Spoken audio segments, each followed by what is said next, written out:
अस्सलाम वालेकुम स्टूडेंट्स, कैसे हैं आप सब? हैं खैरियत से हैं? उम्मीद करता हूँ कि आप बिल्कुल ठीक होंगे। तो जैसे कि आप जानते हैं कि हम sources of organic compound discuss कर रहे थे, तो आज का ये जो लेक्चर है इसमें हम अपना नेक्स्ट जो सोर्स है ऑर्गेनिक कंपाउंड का उसको डिस्कस करेंगे और वो है हमारे पास नेचुरल गैस। ठीक है, कंपोजिशन की बात करेंगे। नेचुरल गैस जो है किन किन ऑर्गेनिक कंपाउंड से किन किन गैसेस का एक मिक्सचर हमारे पास है जिसको हम इस्तेमाल करते हैं। ठीक है, और इसके साथ साथ यूजेस देखेंगे कि नेचुरल गैस हम अपनी डेली लाइफ में कहाँ पर इस्तेमाल। तो जी स्टूडेंट, जैसे मैंने आपसे कहा कि हम नेचुरल गैस की बात करेंगे, तो नेचुरल गैस के हवाले से सबसे पहले तो हम देखेंगे कि नेचुरल गैस जो है ये किन गैसेस पर मुश्तमिल, यानी कि नेचुरल गैस की कंपोजिशन एग्जैक्टली क्या है। ठीक है, तो नेचुरल गैस की जहां तक बात है, हम कहते हैं कि ये जो गैस जिसको हम इस वक्त डिस्कस कर रहे हैं मेनली, यानी 85% ऑलमोस्ट जो है इसके अंदर सिर्फ और सिर्फ मीथेन होती है। 85% हमारे पास इसमें क्या है? मीथेन। ठीक है, रेस्ट हमारे पास क्या कुछ होगा? इथेन है, प्रोपेन है और ब्यूटेन। ठीक है, तो 85% हमारे पास है जस्ट इथेन।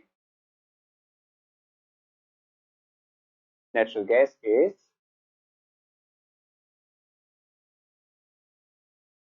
मीथेन। ठीक है, बाकी जो हमारे पास गैसेस इसके अंदर मौजूद हैं वो कौन कौन सी हैं? ईथेन है, प्रोपेन है,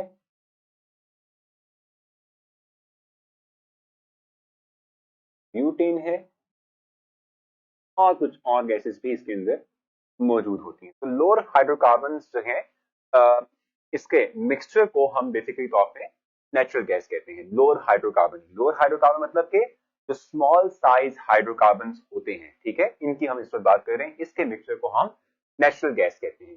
अब जहां तक बात है नेचुरल गैस के सोर्सेज की या ओरिजिन की, कि नेचुरल गैस कहां से हासिल की जाती है, तो नेचुरल गैस जो है बेसिकली तौर पे ये भी उन्हीं तमाम के तमाम आप कह लें कि एरिया से डेवलप होती है, एक्सट्रैक्ट की जाती है, जिसका हम पहले जिक्र कर चुके हैं। जैसे हमने पिछले वीडियो में भी डिस्कस किया था कि जब भी dead matter of animal and plant जो है, ठीक है, उसको हम under the surface of earth जो है हम कहते हैं कि बरीड यानी दफना देते हैं। ठीक है, तो उसपे डिकम्पोजिशन की वजह से हमने देखा था कि कोल भी बनता है, हमने देखा था पेट्रोलियम भी बनता है, साथ ही साथ नेचुरल गैस भी बनती है। इसको मजीद मैं रिफाइन करूंगा, मतलब समझाऊंगा आप लोगों को। मेरे पास एक एनिमेशन भी आप लोगों के लिए है, वो भी आपको हेल्प करेगी इस चीज को अंडरस्टैंड करने में, कि जैसे अभी मैं आपसे डिस्कस कर रहा था कि जहां से हम पेट्रोल और हम कह रहे थे कि जो हमारे पास कोल है, ठीक है, उसको हासिल करते हैं, जैसे वो डेवलप होता है, बिल्कुल वैसे ही नेचुरल गैस भी उसी तरह से डेवलप होती है। ठीक है, अब अगर नेचुरल गैस की हम बात कर लें,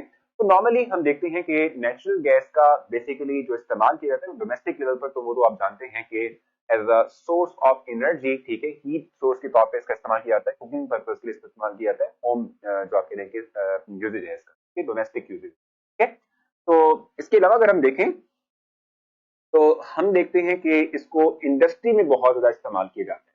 ठीक है, इंडस्ट्री में इसका बेतहाशा इस्तेमाल है, और इंडस्ट्री में इसका जो है अगर इस्तेमाल अगर हम देखें तो एज अ फ्यूल के तौर पे भी किया जाता है, नो डाउट। वहां भी हम जो है इसको एज अ फ्यूल के तौर पे इस्तेमाल करते हैं, बर्निंग फ्यूल के तौर पे इसका इस्तेमाल करते हैं, हीट एनर्जी प्रोड्यूस करते हैं और उसको इस्तेमाल करते हैं फॉर डिफरेंट पर्पजेस। ठीक है, इसके साथ साथ इसको हम फर्टिलाइजर इंडस्ट्री में इस्तेमाल करते हैं, इवन के मीथेन से हम कार्बन ब्लैक डेवलप करते हैं।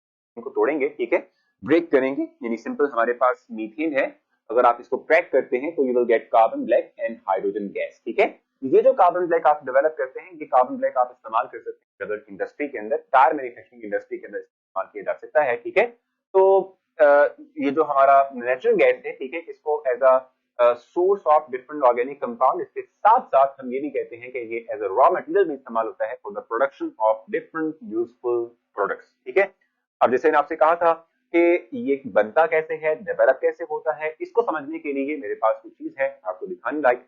देखें, समझें और फिर बात। What if we told you that the electricity lighting up the room where you're sitting comes from processes that started in the age of the dinosaurs? Really?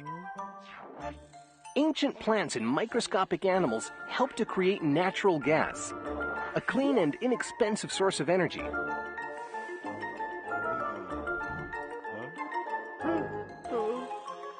Tens of millions of years ago, various types of creatures were living on Earth.